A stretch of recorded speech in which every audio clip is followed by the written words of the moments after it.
BGP basic peerings, BGP basic peerings, BGP basic peerings, they're so fun.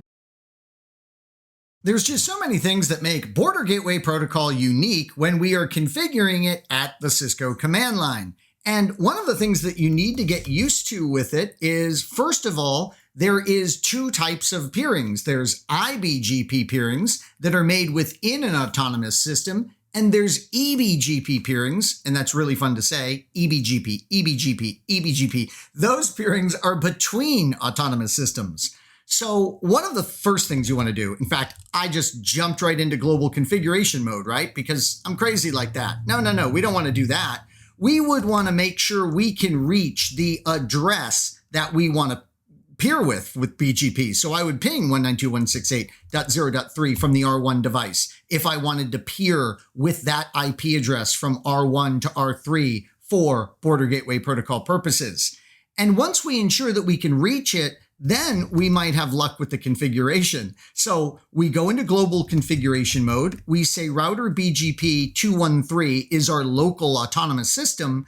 And then we indicate that we want a neighbor. See, we're statically configuring the neighbors. We want a neighbor with 192.168.0.3, and the remote AS is our own AS of 213. The fact that this is our autonomous system and we're peering with this device in this autonomous system, this means that we are technically creating an iBGP peering. That's right, within an autonomous system. Now, we need to do one more thing here, and that is we are using our loopback address, we intend to peer with their loopback address.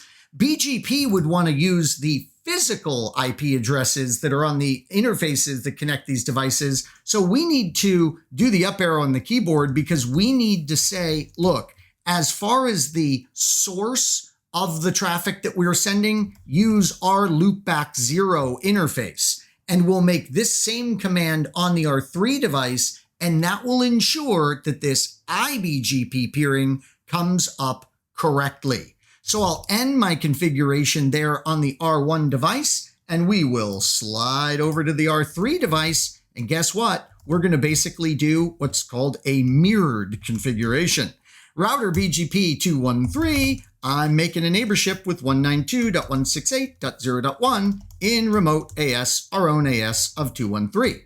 I am then going to say up arrow on the keyboard, and I'm going to say our little update source, loopback 0. I'm going to end, and we're just going to sit here on R3, and we're going to look for that BGP peering to come up, and there it did. It came up. So we are good to go. We have just done a basic iBGP peering. And if you don't believe me, you probably would want to do this once in your life just to sanity check that this really did happen. We could do a show IP BGP summary.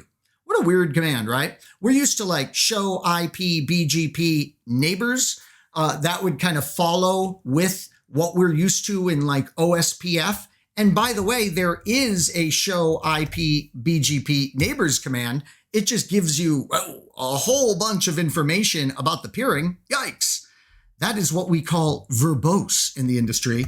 How about this? Show IP BGP summary. That gives you the kind of format you're used to with like show IP OSPF neighbors. And a couple quick observations. I want to make my window a little bigger or my font a little smaller because notice prefix received, the D scrolled over onto this side of the screen. I don't like that. But anyways, you get the idea here. We are up. We are happy. And that, how I can tell, is that there isn't a state listed under this column. Instead of a state being listed right here, it's the number of prefixes we've received from that neighbor. It's the whopping number of 0 right now, because in this quick video, we're not going to actually share any prefixes. We were just working on that iBGP peering.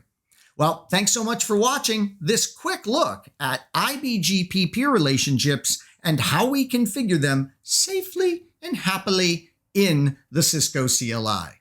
BGP basic peerings, BGP basic peerings, BGP basic peerings, they're so fun.